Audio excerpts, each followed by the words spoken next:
साह्रो म चाहिँ अब मेरो घर पुगेँ, पहाडको घर। म चाहिँ पहाड आएको थिएँ। मेरो पहाडको घर चाहिँ यस्तो छ। हेलो गाइसहरू, यस्तो छ है मेरो पहाडको घर चाहिँ। को हुनुहुन्छ होला? हेलो उही बार यस्तो छ। लो नथिङ एभ्रिबडी नथिङ। के पो लगाइराख्नु भएको रहेछ त। यस्तो छ है गाइस मेरो पहाडको घर चाहिँ। ल म चाहिँ पहाडको घर आइपुगेँ। अनि यस्तो छ मेरो बारीहरू। यस्तो चाहिँ यो चाहिँ कुन ठाउँ भन्नुहुन्छ भने चाहिँ साथी हो, यो चाहिँ मेरो चाहिँ इलाम जिल्ला पर्छ। इलाम जिल्ला रवि भन्ने ठाउँमा चाहिँ मेरो चाहिँ यस्तोहरू छ। यो सानो डगी छ, मेरो छोरालाई डगीले पचाइराखेको छ। यस्तो छ। अनि यो चाहिँ पुरानो पहिलेको, यो चाहिँ हाम्रो मूल घर भनिन्छ भने यो सानो यस्तो छ। अनि यो चाहिँ पाली घर हो। अनि पाली घरबाट यस्तो गएपछि चाहिँ मेरो चाहिँ यस्तो आउँछ। यहाँ हाम्रो अलैँची भट्टी हो। पहिले अलैँचीहरू रोप्थ्यौँ होइन। अलैँची रोप्दाखेरि भट्टी छ। अन्त बाख्राहरू पालेको छ। यस्तो भएछ मेरो घर चाहिँ।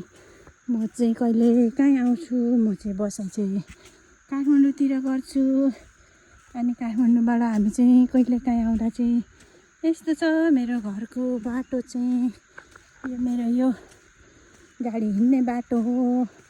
अनि यहाँ चाहिँ फेरि एउटा घरी टिखारेर रेडी गर्नुभएको रहेछ।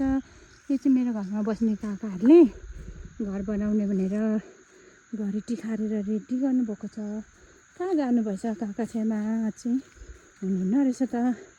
छेमा छेमा काका काका छैन काका छेमा। कता काममा जानुभएछ क्या हो। यस्तो छ। यो चाहिँ कहाँ हिँडेको तिमी चाहिँ? जता गयो त्यता पछाडि हिँड्नुपर्छ। पारी पारी गाउँ छ। यो चाहिँ हाम्रो इलाम भन्ने ठाउँ हो। इलाम चाहिँ तर सदरमुकाम इलाम चाहिँ परै पर्छ। यो चाहिँ वारिपट्टि गाउँ हो। यो चाहिँ तर यो चाहिँ निकै गाउँ नै छ। भन्ने चाहिँ जिल्ला चाहिँ इलाम हो हाम्रो चाहिँ। तर यो चाहिँ अलिकति जिल्लादेखि त्यस्तै दुई घन्टा जतिको बाटोको टाढो छ। अनि हामी चाहिँ यसरी काठमाडौँबाट आएको थियौँ। अनि काठमाडौँबाट आएर चाहिँ पारी बसेको। मेरो माइती चाहिँ पारी छ। अनि यता चाहिँ वारी चाहिँ घर, मेरो बुढाको घर हो। त्यही भएर मेरो बुढाको घरतिर आउँदा चाहिँ यस्तो छ। लोकल कुखुराहरू कोलाई मनपर्छ गाइस हो कमेन्ट गरौँ है, कमेन्ट गरौँ। यस्तो छ। यो चाहिँ हाम्रो टोइलेट भयो भने यो घरहरू हो। यस्तो छ। बाख्रालाई चारो दिने। ल है गाइस हो हाम्रोतिर चाहिँ दाउरा चाहिँ यसरी राखिन्छ है गाइस हो। दाउरा चाहिँ यो अब अहिले चाहिँ बर्खा छ नि त।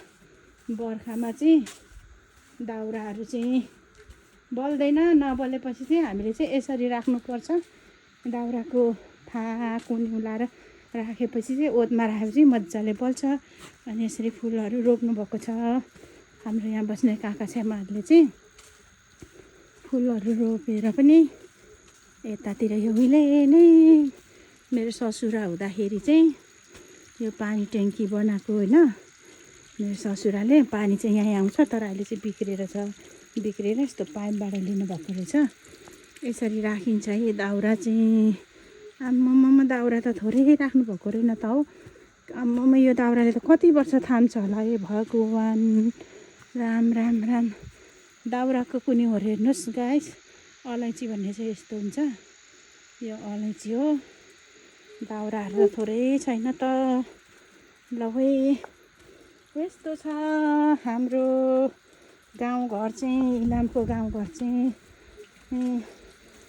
ल यति हो है गाइस हो। मेरो चाहिँ गाउँको घर चाहिँ यति मात्रै हो। मैले यति मात्रै देखाएँ। यदि तपाईँहरू हेर्नु हुन्छ भने चाहिँ कमेन्ट गर्नुहोस् है गाइस एभ्रिवान साथीहरूलाई।